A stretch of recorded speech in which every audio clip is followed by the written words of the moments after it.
it was an extraordinary thing to encounter,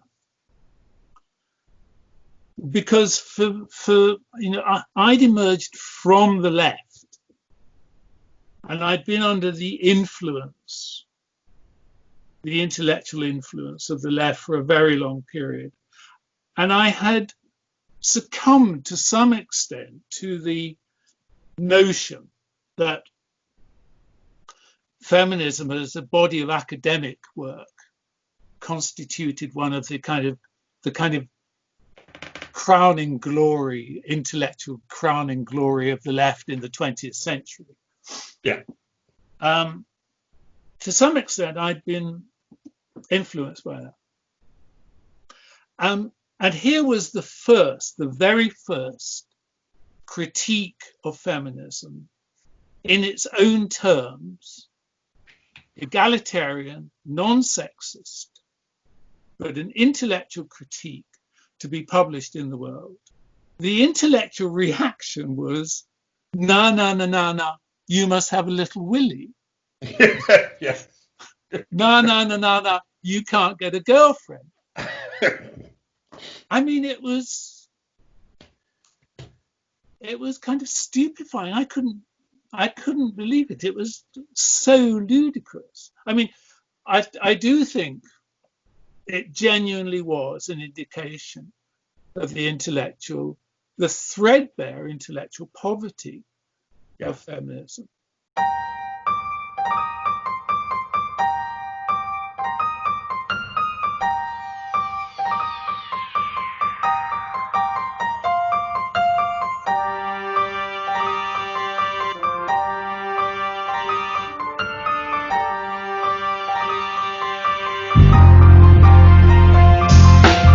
Hello and welcome to the show where I try and make a little sense out of this stunning and increasingly brave new world that we all live in by talking to a series of expert witnesses about their experiences, interests and concerns. It's important in life to be in touch with your feelings, but it's also crucial to be able to back those feelings up with facts. And so the purpose of this show is to push past purely personal or political promoting positions, separate fact from fiction and fake news headlines in the hope of uncovering important home truths. And today I'm honoured to be talking Sense Not Sensibility with journalist, author and activist Neil Lyndon.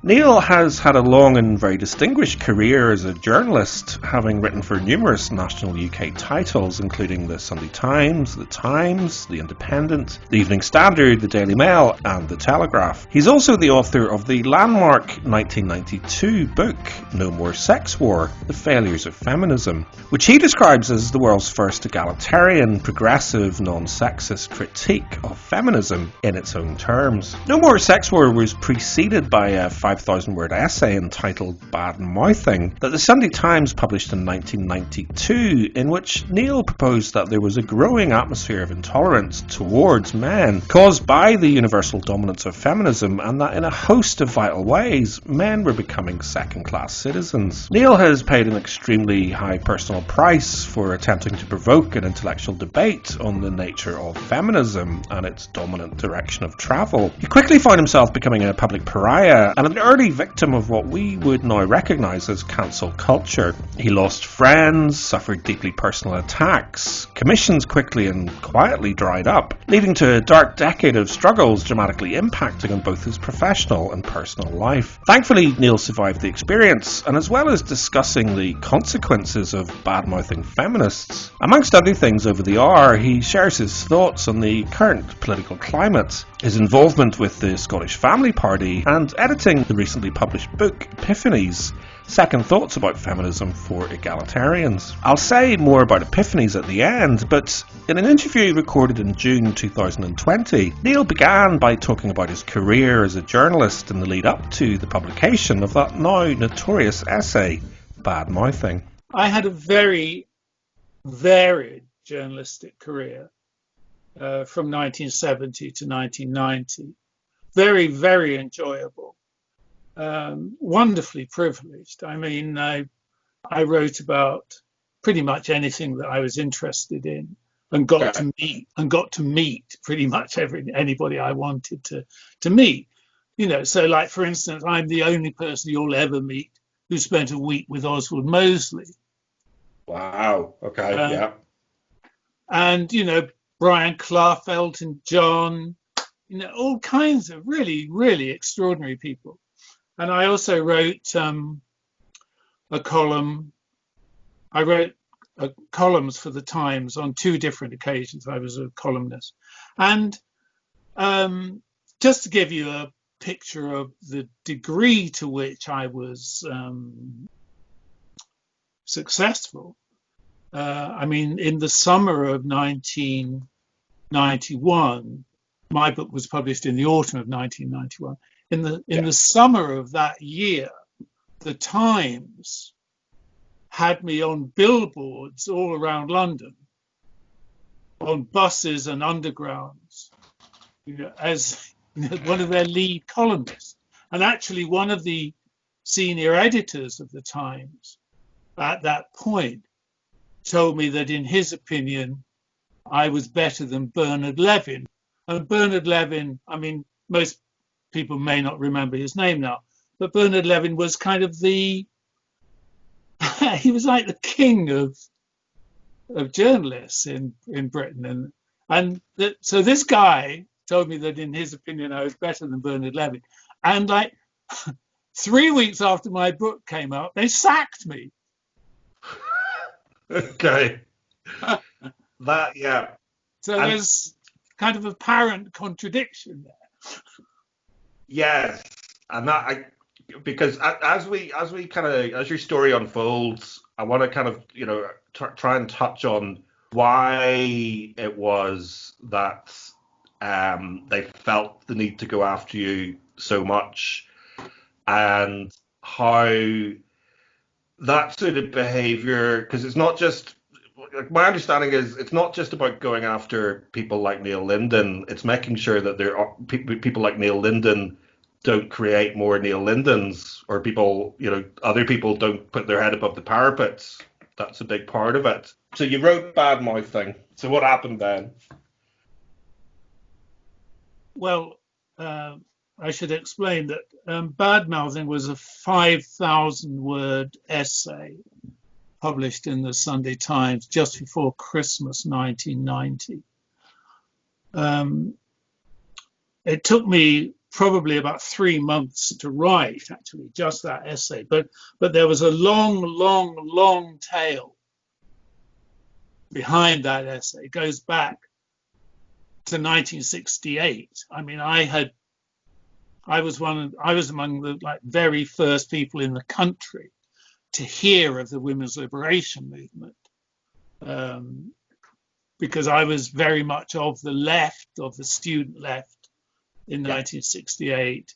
I was on the editorial board of a revolutionary newspaper called Black Dwarf in 1969, which was the first publication of any kind in Britain to publish a women's issue. So I knew about the origins of women's liberation, the feminism movement. I'd read all the key documents. I was of that society. I knew it well, and I'd been developing doubts, skepticisms, and more than that, kind of almost rooted disagreements over a long period, best part of 20 years. And I brought them together for the first time in this essay in 1990. And the point of departure for that essay was to say, everybody understands that you're not allowed to say anything bad about women. But how is it that in our age you can say anything you like about men, of the most scurrilous, sexist, beastly enunciations of men, and nobody turns a hair? Nobody says, hang on a minute, you can't talk about a whole gender as if they're all the same. What is this? And so I itemized some of the most ludicrous instances of that kind of prejudice. And then I went on from that to say, this isn't just fashion. This isn't just, silly people saying silly things. It goes much deeper than that. Yeah. We're actually living in an age where things that are wrong for men simply don't count. And that essay was the first, as far as I know, was the first anywhere to say that prostate cancer was an overlooked phenomenon and that deaths from prostate cancer were no. And in point of fact, you may be interested, just as a footnote. Yeah. When I found that out through trawling through the mortality statistics, and I established that more men died of prostate cancer than died of cancers of the genitourinary tract in women put together. Yeah. And I wrote that. And my editor at the Sunday Times Magazine said, I don't believe it. And I said, well, I'm sorry, I've established it. It's a fact. And he said, well, I'm going to check it. And he got in touch with Professor Richard Doll at Oxford University, who was then one of the country's leading cardiologists. Yeah. And Professor Richard Doll said, no, that's complete rubbish. That's totally untrue. So my editor phoned me up and he said, I've talked to Richard Doll and he says you're wrong. And I said, well, I'm sorry, Richard Doll is wrong. And he said, are you saying that Richard Doll is wrong? And I said, yes, I am. And I sent him a fax of the page from the mortality statistics with the figures underlined. Yeah.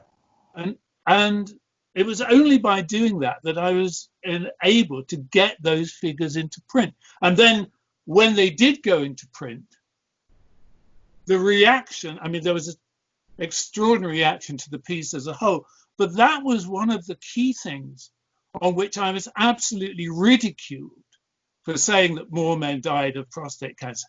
And Carmen Khalil, a famous feminist and publisher, she said, could there be something wrong with the size? As if there was something wrong with my willy, because I said that more men died of prostate cancer. Yeah, that seems to be a common theme that's come up time and time again. Yeah.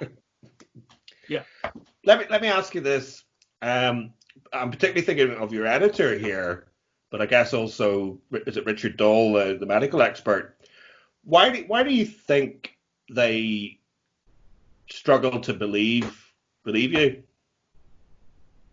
Because there had been no interest in men's disorders and men's medical history and men's medical lives. None. The concentration, for a very long time had been upon the illnesses and disorders of women. Yeah, I can understand that, but that's different to them. Kind of their reactions seem to be of incredulity. Yes. So yeah. Kind of if they probably wouldn't have had any data to hand themselves, so why push back so hard, do you think? I think that's a misinterpretation. I think, I myself was rather incredulous at finding those facts because they were unknown. So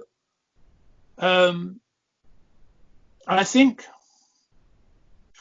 there would have been a presumption that prostate cancer, in fact, I had conversations with doctors subsequently on this point, and they would say, oh, well, it isn't the same thing because most of the men who die of prostate cancer, are very old anyway. They're in their 70s or 80s.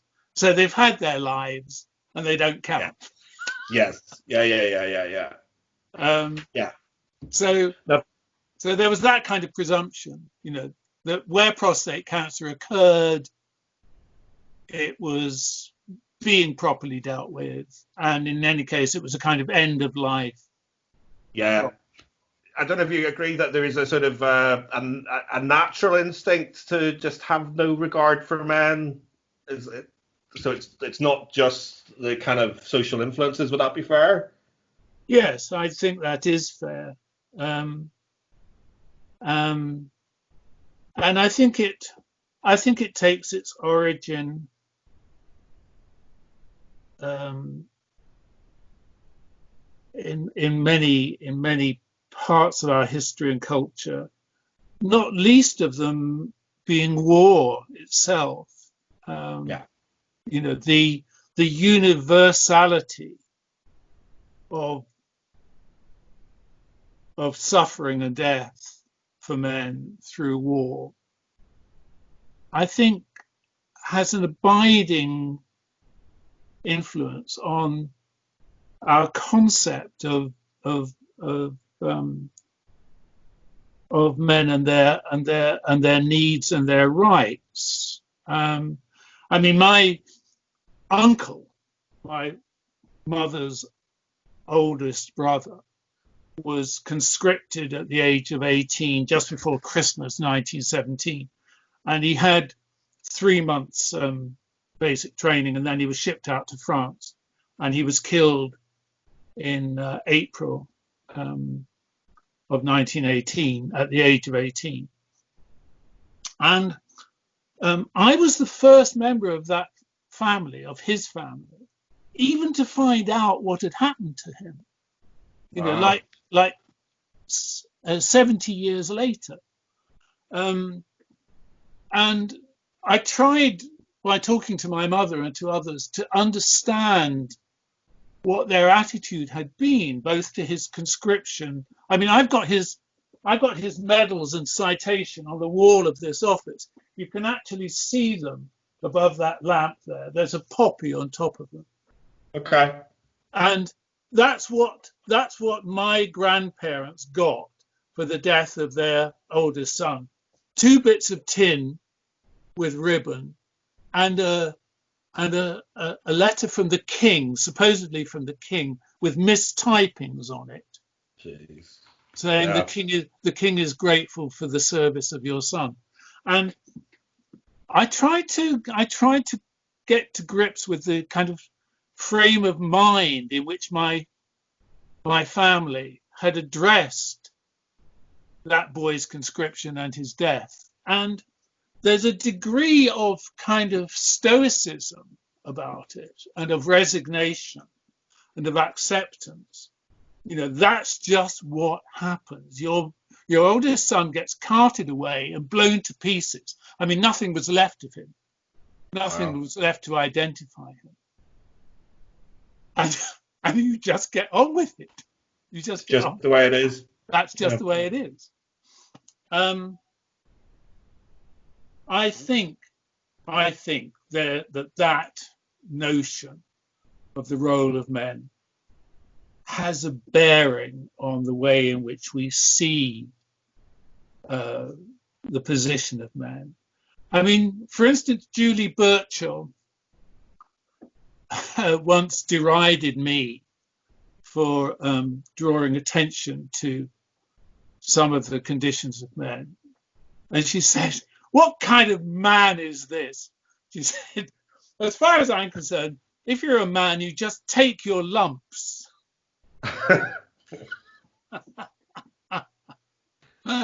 Yeah. Like being blown to pieces, for instance. Well, exactly. Yeah. And she's kind of like some very famous quotes from her about men. Yeah. Yes. Well, actually, she was she was always looking for revenge because she was quite prominent in Badmouthing. I took a quote of hers in which she said one of the great pleasures of being a feminist was in frightening men. And you needed to do it every day. You needed to frighten a man every day because that was the best pleasure you could have. And so I just changed the words. And I said one of the great pleasures in being a Nazi is in frightening Jews. and you really ought to do it every day. You ought to scare the bug. And she didn't enjoy that at all. So you might have invented feminazis as well. Yes, I think so. Actually, yes, yeah. Okay, so one of the things I kind of know is that when that was published, or well, but just slightly before it was published, some of your female colleagues tried to get it stopped. Yes. Is that correct? And then when they failed, they wrote a kind of reply, I guess. And would this be around the time that sort of your social standing, or your, kind of where you started to experience genuine vitriol? So even before the book came out. Yes. So do you want to share a couple of examples of how that impacted on your life? Well, after Badmouthing, my income just went off a cliff. I was always self-employed, so I didn't have, guaranteed job or anything. I did have contracts. I did have contracts with newspapers, but they were, obviously they were short term. There was kind of gig economy jobs. Yeah. And whereas in 1988, 89, the phone never stopped ringing with jobs. In fact, just to give you an example of how things changed, in 1988, an editor that I knew told me that the editor of a magazine had said to him, "You know Neil Lyndon, don't you? How can I get in touch with him?" And this guy, the one I knew, said, "Yeah, but you need to know Neil Lyndon doesn't get out of bed for less than £1,000 a day." That's in 1988. That's in 1988. In 1991, after Badmouthing appeared, I barely was earning £1,000 a month. Wow. That's one article. In 1993, after my book, No More Sex War, appeared, I earned less the whole year than I'd earned in a month in 1989. Yeah. So that's kind of the measure of the consequence. That's kind of the direct measure of the consequence. And would you have, obviously this happened in stages. Would you have envisaged it being as dramatic as that when you wrote Badmouthing? Well, you may think it's very naive, but I actually didn't really have a clear picture of the consequences. I was just writing this stuff because I wanted to say it, because I thought it needed to be said. I wasn't thinking about the consequences. Well, let me ask you this: did it feel like you were kind of piercing a taboo, or did it feel more just like this was another piece of journalistic work? Well, you see, I'm sorry to say, I have a real problem in that I don't tend to think about or to measure a kind of public response to my writing. Yeah. I get so absorbed in the act of writing, and I enjoy it so much, that I don't think about how this is going to affect somebody or something. I mean, to the extent that it always surprises me when anybody tells me that they've actually read anything I've written, even when it's appeared in a mass circulation newspaper. So, oh, how did that happen? Because I was just sitting here typing away, and so there's a kind of disjunction between what I do and its effect, and that was particularly true of this period. I was just trying to make the article work as an article. I was just trying to make the book work as a book, make it hang together, make it convincing, make it as good as I could. I wasn't thinking, oh, bloody hell, what's this going to do to my Yeah. name and reputation? And is it fair to say, by the sounds of it, then it wasn't any sort of, particular crusade, if you like? It was, it's just another thing that interested you. I'm thinking of, I don't know if you've read Douglas Murray's recent Yes, book. yes, And so you'd be familiar with, in the introduction, the kind of metaphor of the landmine clearing device, and that he was kind of conscious in writing that book that, kind of he was addressing a problem and perhaps trying to clear a path for other people to kind of follow. Whereas with you, it sounds like this is just part of your job. Part of your job is to be investigative and to think and to, it's kind of philosophical aspect to it as well, as what kind of, so the things that interest you in life. yeah. Well, But obviously, I mean, Douglas Murray is much more savvy, than I was or am. There was another guy called David Thomas who wrote a book called Not Guilty that was published around the same time as No More Sex War, and he too is a very savvy guy. Now, I think David Thomas probably, I don't know this for sure, but I think he probably wrote that book thinking, I'm going to have a big hit here. I'm going to make a real name for myself. This is such a departure from the routine way of thinking, because that's how he's operated. I mean, he's clever in that way. And I think he was astonished at the reaction, which was to shut him up. Same with Norman Mailer with The Prisoner of Sex. I mean, Norman Mailer wrote The Prisoner of Sex in, what was it, 68, 69? It nearly finished his career. This was like one of the world's leading literary figures. And he was calling into question some of the fundamentals of modern feminism as it was emerging. And the reaction was so extreme that it nearly finished his career. I mean, he had to shut up. And this was in the time before Twitter storms and social media, which might, yeah. And I guess that's the thing, is kind of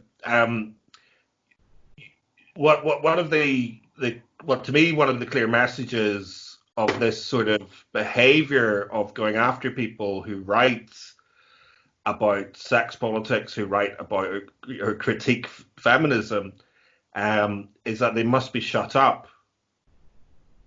And that's kind of very much what seemed to happen to you.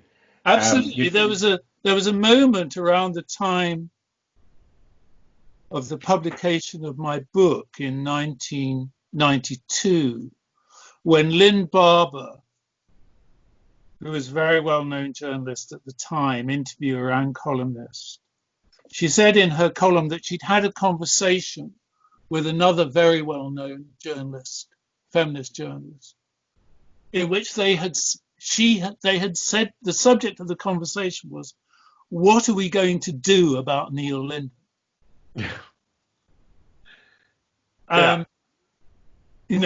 What can we do in a concerted way? What kind of powers can we bring to shut him up? That was the subtext. Yeah. And I'm absolutely certain that is what went on. I mean, for instance, Polly Toynbee, if you know her name, The Guardian. I mean, a friend of mine who was at The Guardian told me that Polly Toynbee said in an editorial conference that they shouldn't be giving any interest or attention to me because it gave kind of credibility and respectability to my ideas, that I should be ignored. And that became the kind of prevailing tendency and trend in the media following the publication of my book. I mean, I couldn't get ideas accepted for commission, ideas that I knew were good ideas. My calls would be ignored. not returned. My letters would be ignored. And I became completely marginalized. I mean, I was allowed to write about cars and motorbikes in the Sunday Telegraph. But even there, believe it or not, there was a moment when the woman who was editing the page, around 2012, something like that, 2010, 2012, something like that, she asked contributors to give a short biography of themselves that could be published, just below their photograph. And I wrote that I was a committed and leading anti-feminist, and she wouldn't allow me to describe myself as that. She took out those words. Yeah. So even as a motoring journalist, I wasn't allowed to say that I was an anti-feminist. Yes, and that's like 20. And that's like 20 years after the book. Yeah, yeah. We'll come on to how describing yourself as an anti-feminist might someday be an actual crime. Yes. But what you're describing, it sounds very similar to McCarthyism. Yes. Really, it sounds like there's that approach which I kind of recognize, where they will try to ignore you. If they can't ignore you, they'll ridicule you, and if they can't ridicule you, they'll go after your reputation.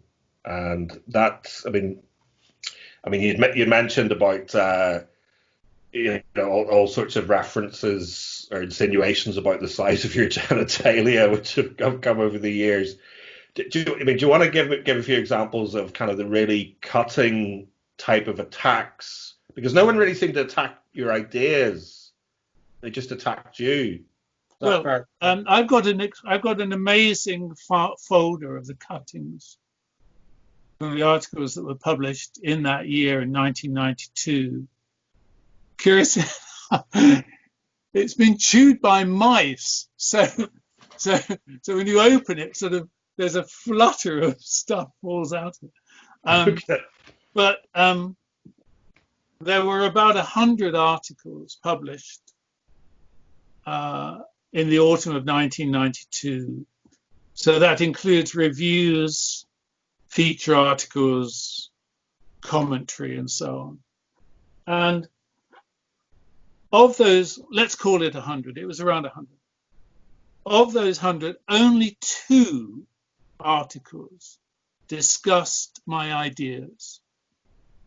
One was in the Yorkshire Post, and the other was in the anarchist weekly called Freedom. Only 2. All of the rest were either ad hominem attacks on me personally, including one that said my breath smelled bad. I mean, that was somebody who had met me at a book reading or signing. So, I mean, really, really low stuff. Yeah. So it was that kind of stuff, or it was clearly there must be something sexually inadequate about me.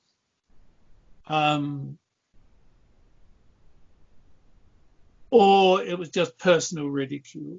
And I mean, it was an extraordinary thing to encounter, because I'd emerged from the left, and I'd been under the influence, the intellectual influence of the left for a very long period. And I had succumbed to some extent to the notion that feminism as a body of academic work constituted one of the kind of crowning glory, intellectual crowning glory of the left in the 20th century. Yeah. To some extent, I'd been influenced by that. And here was the very first critique of feminism in its own terms, egalitarian, non-sexist, but an intellectual critique to be published in the world. Yeah. And the intellectual reaction was, no, no, no, no, no, you must have a little willy. Yes. No, no, no, no, no, you can't get a girlfriend. I mean, it was kind of stupefying. I couldn't believe it. It was so ludicrous. I mean, I do think it genuinely was an indication of the threadbare intellectual poverty of feminism, because there were no arguments in response. And of course, there either were no arguments in response or there was silence. For instance, the London Review of Books never mentioned it, didn't touch it. I mean, most university libraries didn't buy it. You won't find it in most university libraries. So that's one dimension of the treatment. The other is just outright dishonesty. So that in the Times literary supplement, for instance, there were allegations. One of the routine allegations in reviews was to say that this was a personal work by an aggrieved man who had painful experiences that he hadn't been able to get over. And that was just an outright lie. I mean, when I revised the book for the online edition called Sexual in Politics, which I published in 2014, that was the first time I'd actually been through it since 1992. And I found that I discussed myself and my own experiences in like about 5% of the whole book. 95% of the whole book was impersonal and neutral and objective. And yet there was this persistent lie, an outright lie, that it was personal and subjective. And I'm halfway through that book, and it very much, one thing that strikes me when you do talk about personal experience, you come across as somebody who's kind of very high regard for women and kind of very much likes women, but also happens to like men. That's it's about, so it was kind of very much an attack of political ideas as opposed to sex, and even the full thrust of it, and even the title incredibly goes against the ad hominem attack. I know. I mean, listen, one of the articles that was written about me in the Independent spoke about dark thoughts about the organization of men against women. And as a response to that, I said that I was very used to people writing about the book who hadn't read it. But this was unusual in that clearly the writer hadn't read the title.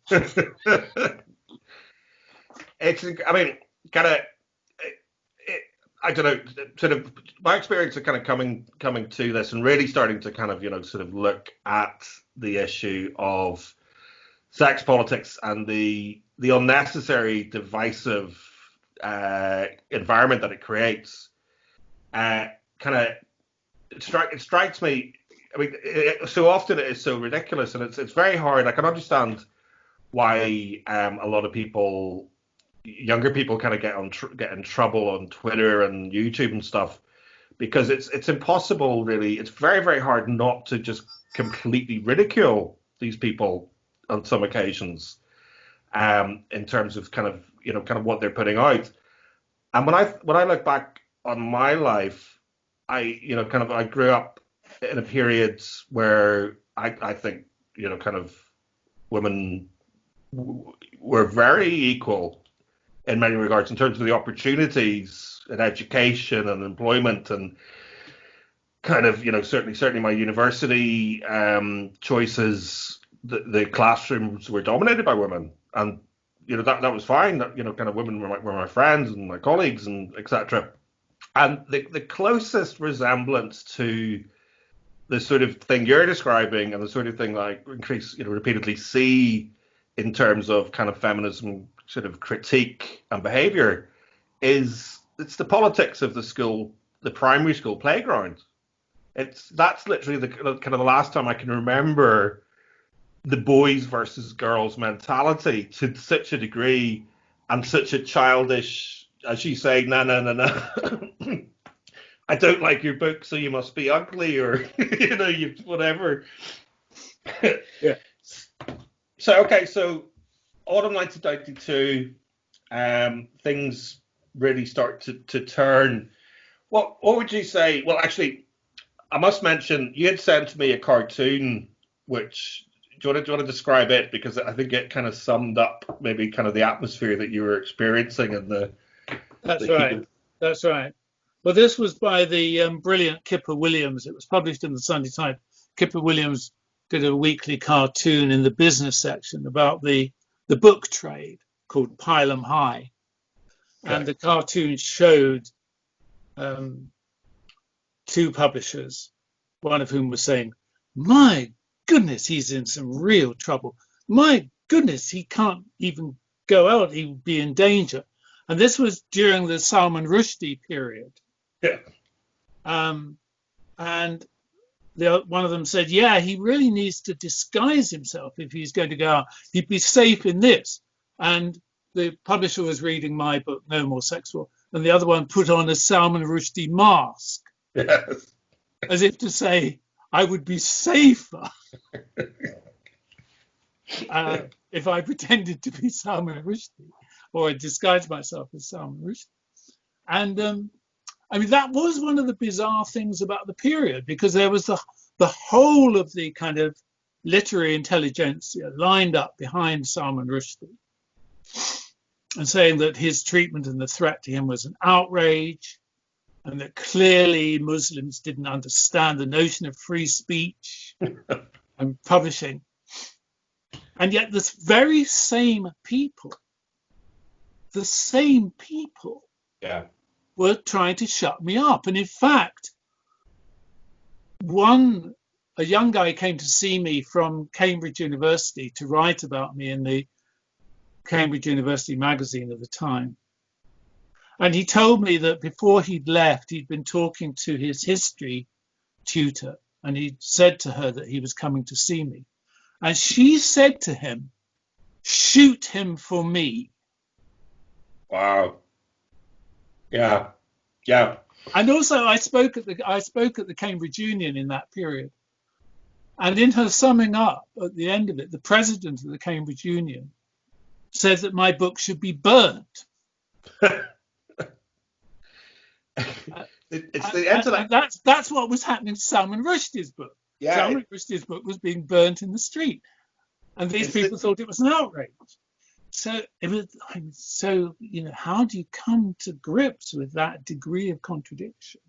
Yeah, absolutely insane. It is hard to comprehend, and I think that's one of the difficulties. Can I ask, did you ever feel physically threatened? Did you ever feel like violence might come upon you? Only once at Heathrow. I was coming back from a television gig in Dublin the previous night on an early morning flight, and a woman on the plane happened to recognize me, so she started arguing with me, and we argued all the way from the plane into the luggage pickup area, and she got more and more and more angry, and I thought she was going to hit me, but I think that was actually the only time. Okay. So it was more about just sort of sent to Coventry, just everything, your kind of social network, your employment, all started to evaporate. Yes, friends just abandoned me en masse. People that I would speak to 2 or 3 times a week Never heard from him again. And would any of them say why? No, no, no, not one, ever, ever. Wow.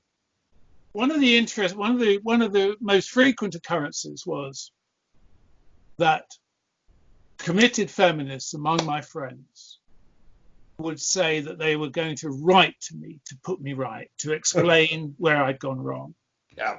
And I would say, fine, please do. I look forward to it. They never did. They never did. There was a woman I was very close to. I had a long affair with.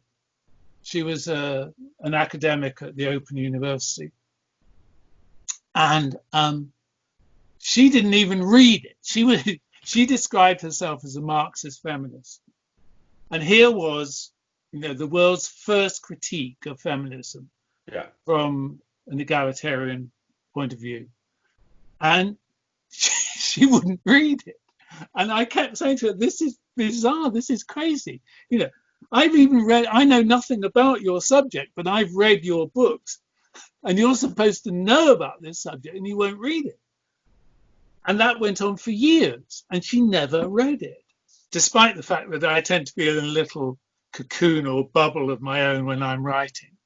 I mean, clearly, I did have reason to have some knowledge and expectation of the kind of reaction that there would be to the book. I mean, the reaction that I'd already had to the articles that I'd published and to Badmouthing gave a pretty good indication of what I could expect. Yeah. And in fact, in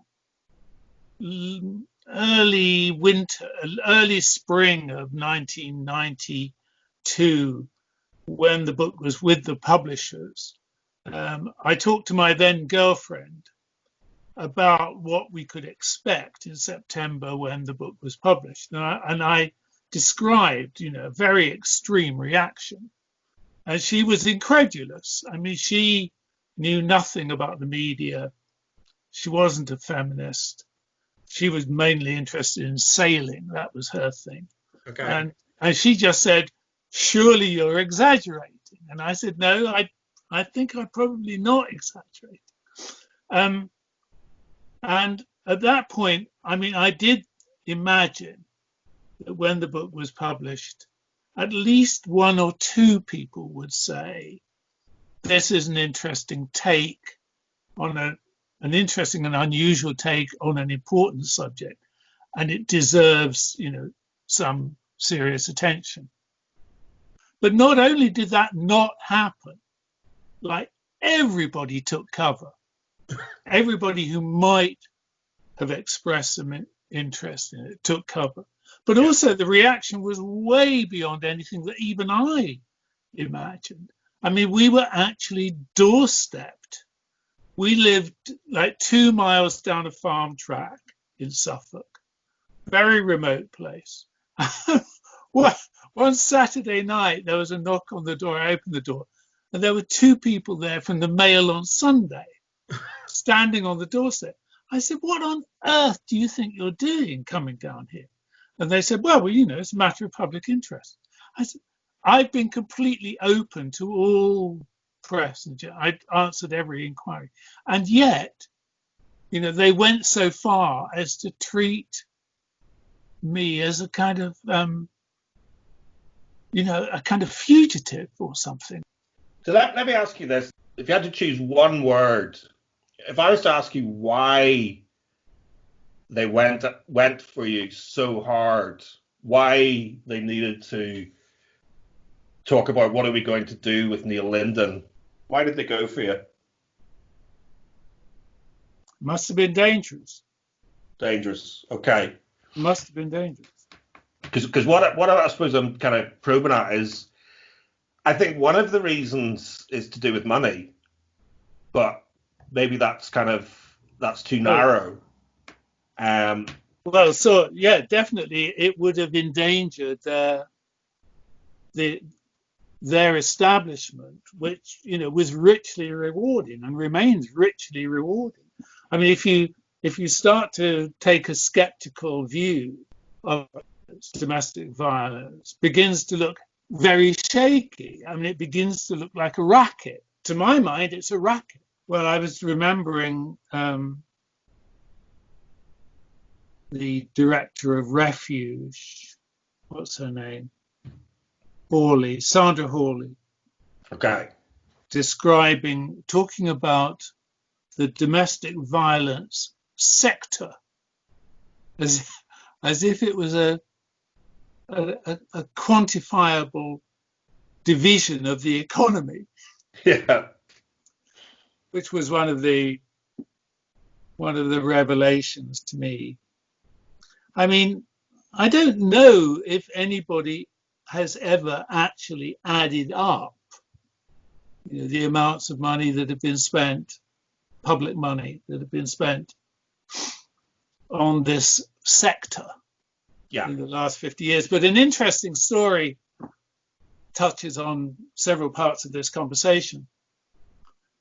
In the early 2000s, I live in Scotland, there was a complaint through the Advertising Standards Authority against an advertisement that had been sponsored by the Scottish Office about domestic violence, which claimed that 1 in 3 women suffered domestic violence. And somebody, I don't know who, said, this is wrong, it's not true, it's indefensible, it's promoting a lie, it breaches the standards of the Advertising Standards Authority. And it was taken down. Okay. And at that time, I was writing for the Sunday Telegraph and the Daily Telegraph. And so I asked the comment editor of the Daily Telegraph, if I could write a piece about this, because it was a very interesting moment, when an official body had said there is no truth in a claim about domestic violence. So he said, yes, do, please, that sounds very interesting. So I wrote the piece and it was accepted for publication. It was going to be in on a Saturday and it didn't appear. Okay. And then the editor, I know who it was. I can name him. It was Christopher House, who still contributes to the Telegraph. He wrote me an email. I think it was email. And he said, I'm sorry, it just didn't make it because the deputy editor who was editing on the day pulled it. Okay. And that was a woman called Sarah Sands, who is, a committed feminist. She's an open, proud feminist. She has gone after me in various publications that she's edited many times. And there's a piece, that was commissioned and accepted for publication, but was deleted from publication because it didn't conform to the general, the general ideology. It didn't conform to the creed.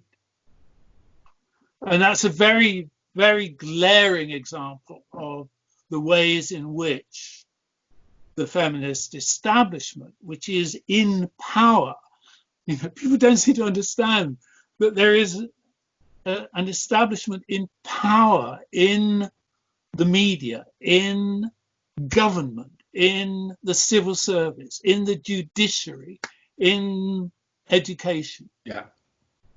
They're in power. And they have the power to control what is published and what is open for argument. And they will not allow dissent. Yeah. Do you think it's got worse from your time in the 90s? Well, in many ways it has, in that the feminist establishment is now in power and it's impervious to argument.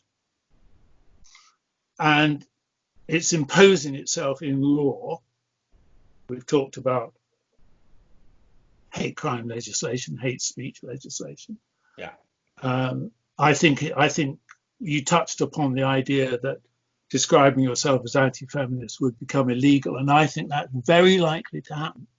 It's been proposed in the European Parliament And I mean, I'm 70, what am I, 73. If I live another 10 years, I think that could well happen. Yeah. And that you can go to prison for describing yourself as an anti-feminist. So I may end my days in prison, which is an very extraordinary thought. So to that degree, it's got worse. But at the same time, there are other things happening. Okay. And the internet has been a very great change. I mean, when I wrote my book in 1991, there was a moment in one night, about 2 a.m, when I was writing it, and I genuinely thought, am I the only one in the world who's having these thoughts? Yeah. Which was both scary and exhilarating. Yeah. And, it did seem possible at that moment that I might be. And when the book was published, and I got a lot of responses from around the world, and I got hundreds and hundreds of letters saying, what you're saying is what I've been thinking, which, is just like the best thing that a writer could possibly hear, because it's absolutely great when somebody says that. Or when somebody says, you've given voice to thoughts that I had, but I hadn't really formed. Wonderful. Yeah. But, the introduction and the advent of the internet and the kind of underground connections that the internet has afforded, has put, people, dissidents, in touch with each other. So there has been a form of samizdat communication through the internet, and that's been a real change. So that's one thing that I think gives grounds for optimism. Another thing that gives ground for optimism, in my view, is the Scottish Family Party, of which I am now chairman. And for some years, I have been arguing that, I need to say, because we haven't made this clear,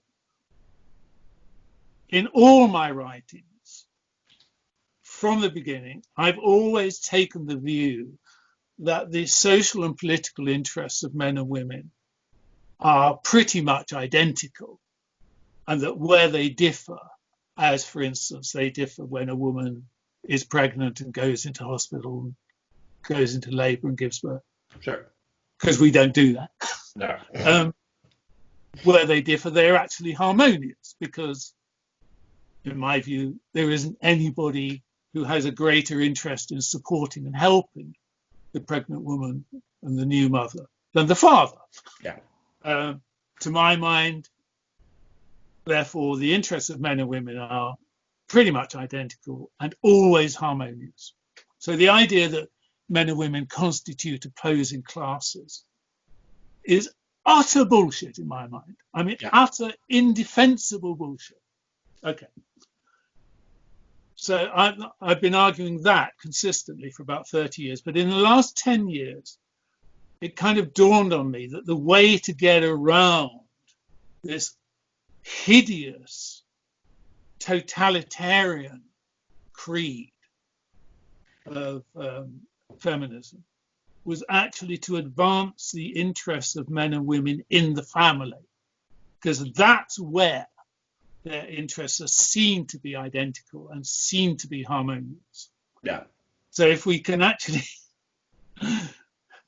kind of edge this wheel round so that it points in the direction of the family, then we can outflank feminism. We can kind of cut it off. So I've been wanting for many years to form a union, the family union, which would be like a trade union, but representing the interests of the family. And I was kind of on the way to doing that when the Scottish Family Party came up. And the Scottish Family Party is committed to representing the interests of the family in Scotland.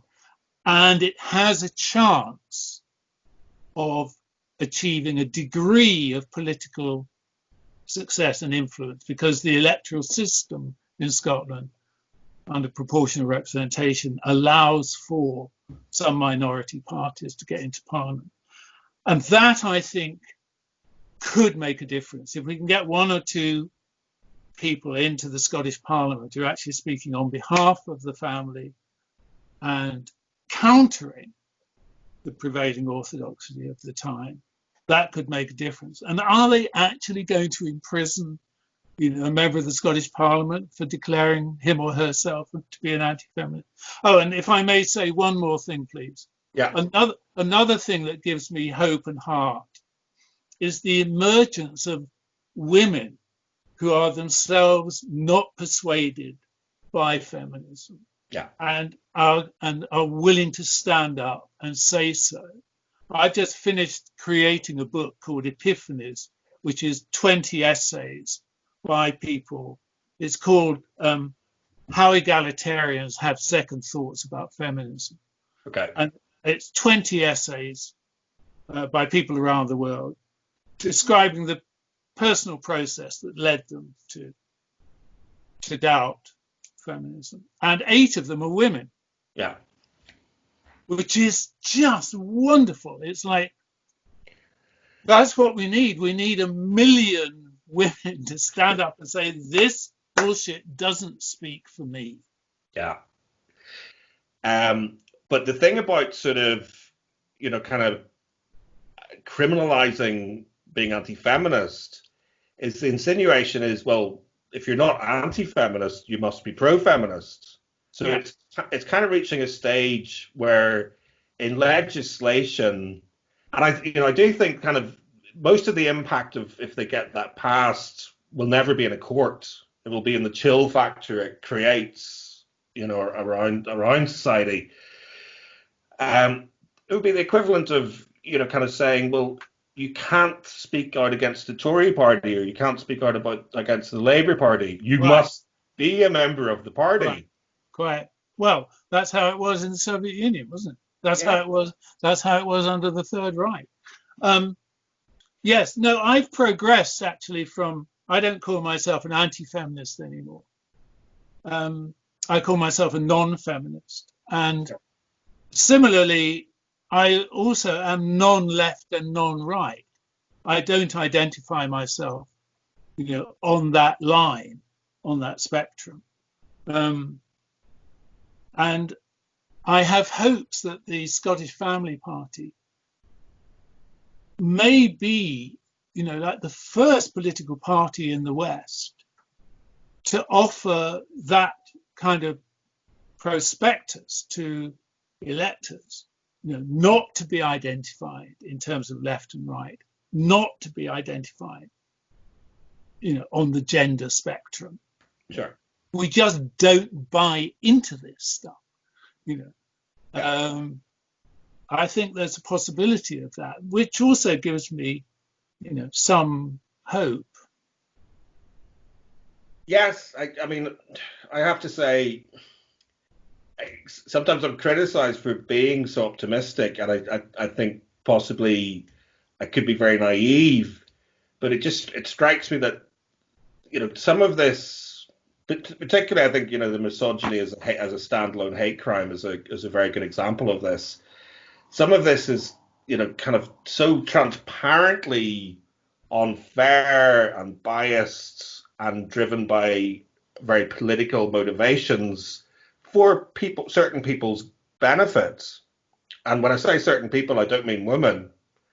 I mean people who benefit from the trade union that is feminism. That at some point, kind of, this bubble has to burst.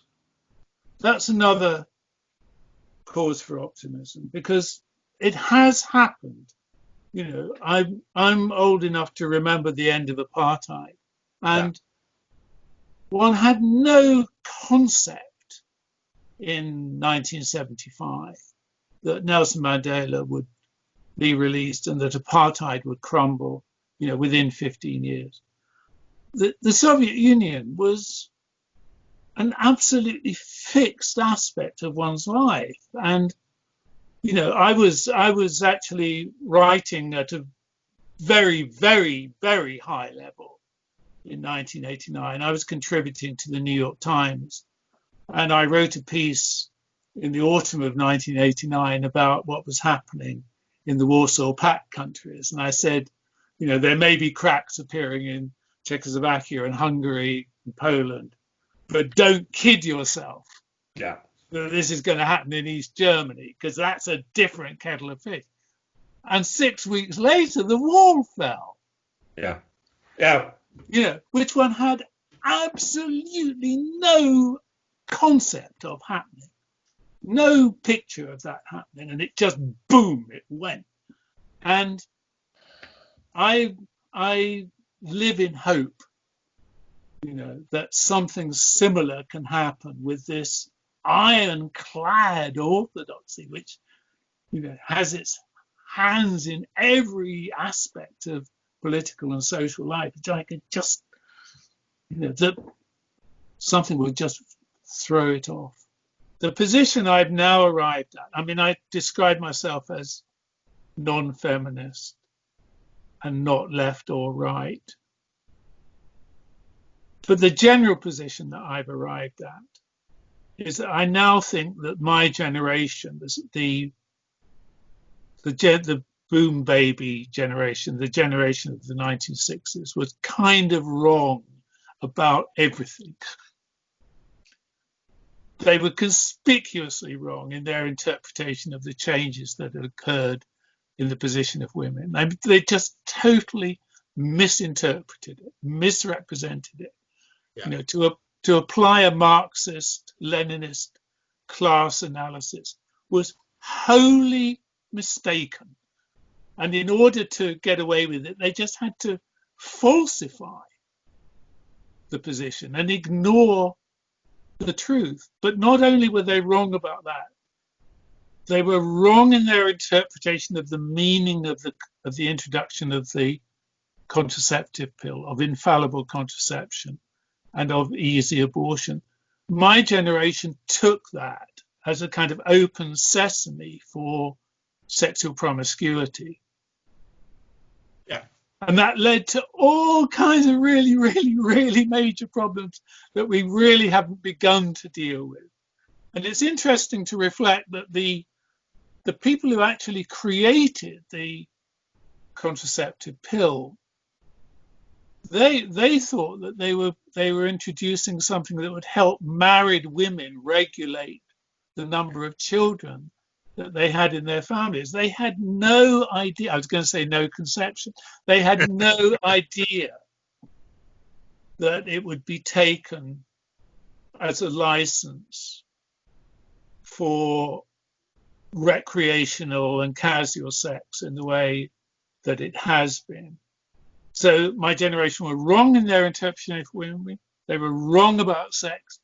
As far as I'm concerned, they were wrong about drugs and introduced all kinds of really major, serious problems about drugs. And so on and so on. I don't think there's ever been in history any kind of comparable episode when worldwide a whole generation succumbed to falsehood and myth and attempted to cram it into, ideological form. Yeah, I'm tempted to say that the whole kind of things that are happening now in this generation this year might ultimately lead us down another path, which is quite scary. But yeah, that's very much something that comes across in your book. That not only was the movement and really that whole generation kind of misled or misthinking in terms of the significance of change. But one of your main points that was kind of jumping out, which is something I see again and again, is that it was a particular class of middle class women who were really the first generation to fully be privileged with this change, interpreting it in a way that was so divisive and so incorrect. And, I guess, would it be fair to say that was the core group that went after you so viciously. Yes, It's the with same people. with their attendant fellow travellers of Oh yes. wet male. Once you light a pitchfork, it's many people will follow. But essentially, it is a very direct criticism of a group of, particularly a small group of academics. Yes. Who was, as you say, kind of came after so much of the change. They didn't even publish, their opinions. Yes, I'd just like to add one thing on that. I mean, I'm just publishing this book called Epiphanies. I've just had the cover now. Actually, it's on the way out as we speak. And in my version of what I described as my progress through away from feminism, there was a moment I was living in the house of a woman in North London who was 7 years older than me. This is in the early 1970s. And I picked up her copy of Germaine Greer's The Female Eunuch. And on the flyleaf, she'd written, "Revolution is the festival of the oppressed." And I thought about this in application to this woman. She herself was the daughter of an Oxford professor. She'd been to Oxford herself. She'd met her future husband at Oxford, who was kind of Labour aristocracy, one of the most famous names in the whole of the Labour movement, and wealthy too. And her marriage to him had brought her a 6-bedroom house in northwest London. And she also was working in the media. She was very well connected, and she had really good income in the media. And so she employed a nanny to look after her children. She was endlessly privileged. She was one of the most, by any measure, one of the most privileged 0.001% of the population of the planet. And yet her view of herself was as oppressed. Yeah. It's insane. You see that so much with the new generation of fourth wave feminists as well. So many of them are, come from very wealthy backgrounds or very privileged educational backgrounds, and kind of they have more in common with the the men at the top of industry, the well-heeled professionals than they do with those nannies and those. Absolutely. Absolutely. And that is, I'm afraid, where today's interview must end. But if you'd like to hear more from Neil Lyndon, I've included plenty of links in the show notes for you to explore, including where to get a copy of the enhanced and updated version of the legendary No More Sex War, and his new publication, Epiphanies, Second Thoughts About Feminism for Egalitarians, which is a collection of essays curated by Neil, featuring various names that will be familiar to regular subscribers of The Glass Blind Spot, including William Collins, Karen Strong, Elizabeth Hobson and Natty Redmond. It's already on my holiday reading list, and at less than £3 for the Kindle version. Maybe you should add it to yours too. Anyway, that's it for today, folks. All that remains for me to do is to thank the extraordinary Neil Lyndon for taking the time to talk to me. Thank you for listening. And if you've listened this far, why not take a moment to show your appreciation by pressing like, subscribe and leaving a comment, or better still, sharing this show far and wide on social media and with your friends. Thank you in advance for helping to keep this show on the road. As always, if you see an elephant,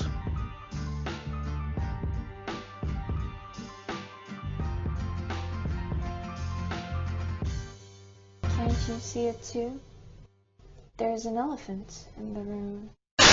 The Glass Blind Spot is brought to you by you, because it's your views, your likes and your comments that keep this show on the road.